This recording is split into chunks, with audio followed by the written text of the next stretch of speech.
नमस्कार. श्रीदेवी किचनमध्ये मी प्रतिभा आपलं खूप खूप स्वागत करते. आज आपण बघणार आहोत खमंग आणि खुसखुशीत गुजरात आणि महाराष्ट्राची फेमस जवळपास आपल्या सगळ्यांना आवडणारी कोथिंबीर वडी. कोथिंबीर वडी बनवायला तर सोपी वाटते आणि साहित्यात पण प्रमाण कमी असते. पण थोडंसं पाणी जास्त झालं तर ती लदलदीत होते आणि खूप कोरडी झाली तर ती घशामध्ये अडकल्यासारखी वाटते. तर इथे मी साहित्य जे घेतलं आहे ते प्रमाणबद्ध घेतलं आहे. तुम्हीही जरी या पद्धतीने बनवली तर नक्कीच तुमची पण वडी खुसखुशीत आणि खमंग होईल. तर यासाठी मी साहित्य घेतले आहे. तर कोथिंबीर वडी म्हटलं म्हणजे कोथिंबीर जास्त असायलाच पाहिजे. तर इथे मी कोथिंबीरीची मोठी जुडी घेतली, ती निवडून घेतली आणि जी जाड जाड देठ होती ते मी काढून टाकले, जे आपण वाटण्यासाठी किंवा खिचडीसाठीही वापरू शकतो. तर मी कोथिंबीर अगोदर निवडून घेतली, धुवून निथळायला ठेवले आणि कॉटनच्या कपड्यावर सुकून कोरडी करून घेतली आणि मग मी बारीक चिरून घेतली. तर मी ही एका वाटीने मोजली तर ती बरोबर 2 वाट्या दाबून भरली. तर यासाठी घेतले आहे मी लाल तिखट 1 चमचा, हळद अर्धा चमचा, मीठ तुम्ही तुमच्या चवीनुसार घेऊ शकता. ओवा घेतलाय अर्धा चमचा, तांदळाची पिठी घेतली आहे पाव वाटी, हिरव्या मिरचीचा ठेचा घेतलाय 7 ते 8 हिरव्या मिरच्या, 10-12 लसणाच्या पाकळ्या, जिरे घेतले अर्धा चमचा, याची पेस्ट करून घेतली आणि तीळ घेतली 2 चमचे. त्याच्यामुळे आपली वडी खुसखुशीत तर होणार पण खमंगही लागेल. आणि बेसन पीठ घेतले 1 वाटी दाबून. तर ह्याच वाटीने मी कोथिंबीरही मोजून घेतली. चला तर मग सुरुवात करूया. तर मी ही कोथिंबीर एका ताटात ओतून घेतली आहे. त्याच्यात आता आपण टाकूया बेसन पीठ. ह्याच वाटीने मी कोथिंबीरही मोजून घेतली होती. 2 वाट्या कोथिंबीर होती, 1 वाटी बेसन घेतलं आणि छोटी पाव वाटी तांदळाची पिठी घेतली आहे, जी मोजून बरोबर 7 चमचे येतात आणि 2 चमचे तीळ होतं आपलं. आता टाकू आपण हातावर क्रश करून ओवा.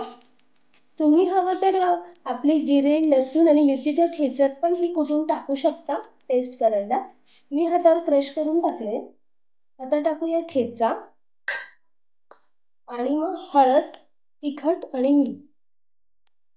तिखटाचं प्रमाण तुम्ही तुमच्या आवडीनुसार करू शकता. हे पीठ आपण मिक्स करून घेऊ. हे खूप छान दिसते रंगीबेरंगी.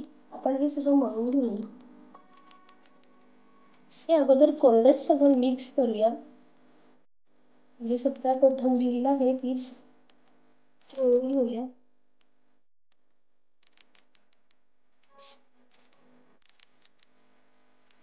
तेवढं थोडं थोडं पाणी करून आपण मळून घेऊया. मी हे पीठ इथे मोडून घेतले. आता मी त्याचे रोल बनवून घेते.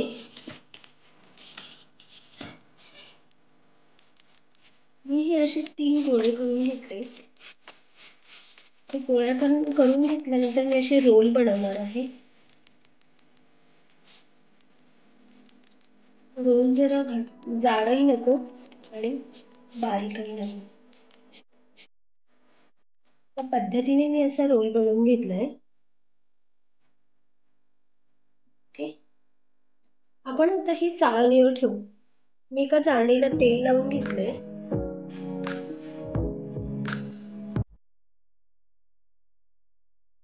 चाळणीवर ठेवते. असेच मी दुसरे करून घेते.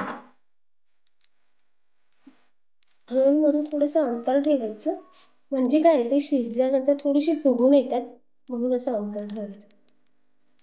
मी आता एका पातेल्यात पाणी ठेवलंय.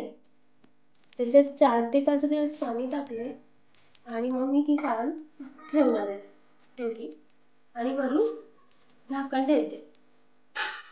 याला एक 15 मिनिटासाठी आपण स्टीम करून घेऊया. वाफ देऊन घेऊया. तर एका 15 मिनिटांनी आपण बघूया चेक करून.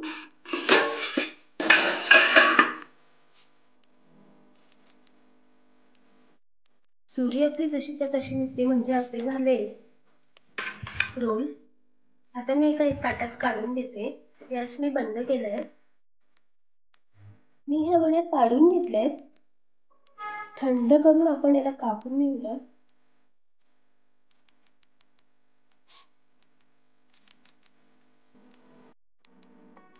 अशा पद्धतीने मी ह्या वडे कापून घेतल्यात. आता आपण फ्राय करून घेऊया. मी गॅसवर कढई ठेवली. मध्यम तो मंद आचेवर गॅस वर कढई ठेवून तेल गरम करून घेतलंय. तर आता मग फ्राय करू.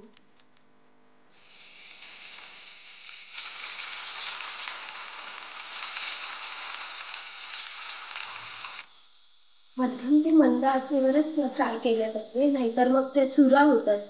जर हाय फ्लेमवर जर तळल्या तर ते चुरा होतात आणि गर्दी नाही करू. गर्दी केल्यावर ते एकदम चुरा होतात आणि व्यवस्थित नाही तळल्या जात.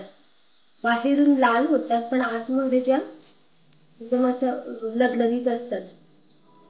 खुसखुशीत आणि कुरकुरीत नाही होत. म्हणून आपण एक मध्यम आचेवर फ्राय करूया.